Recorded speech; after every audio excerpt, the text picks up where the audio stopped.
there would be no ADA unless we go back at least a decade or more to the, first of all, the local movements around the country that were starting to kind of spring up around disability rights, and the fact that some activists in Congress kind of stuck in 504 in the Rehab Act. What happened is you had 504 was 35 words snuck into a Rehab Act with no congressional history. So it was a sneak attack, okay? And I'm not sure anybody other than the people that got the 35 words in knew what the heck they were doing even. So then you had the 504 regulations. If you take 504 the statute and 504 the regulations, you have the basis of the ADA. After 504, I got to say, oh, you really should do this. It's the right thing to do. It's the moral thing to do. And it's the law.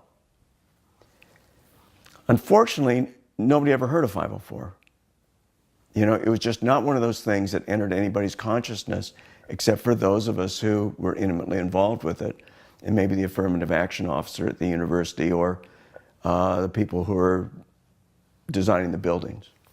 It wasn't until the ADA came in, really, and that started to get some press, that people started to pay attention. So from 77 to 90, we had the law, but it wasn't a very big club. It was an important club to have. It was better than having no club at all, but it wasn't a very big club. It was finally when the ADA came in that we got a decent sized club and could make more important things happen.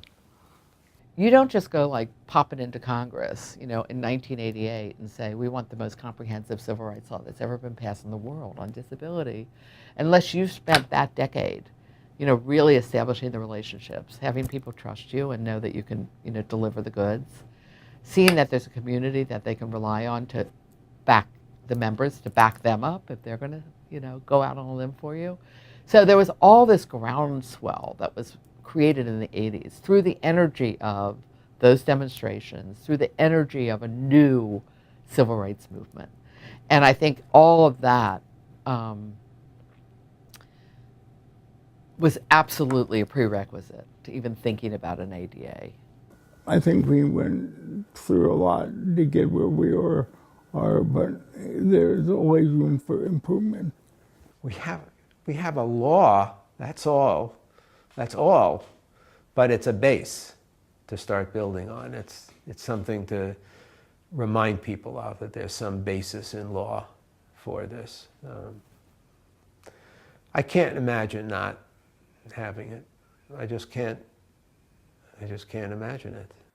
I'll tell you what I want young people to know, whether they're in the disability community or ethnic communities, whatever, or women's community. All the legislation that's been passed through in this country to break down barriers and create opportunities didn't happen out of the goodness of the hearts of elected officials.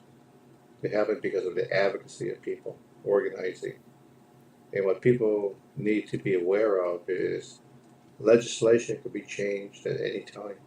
And so you always have to be vigilant and be ready to stand up and fight to protect what's been gained by other people that came before you.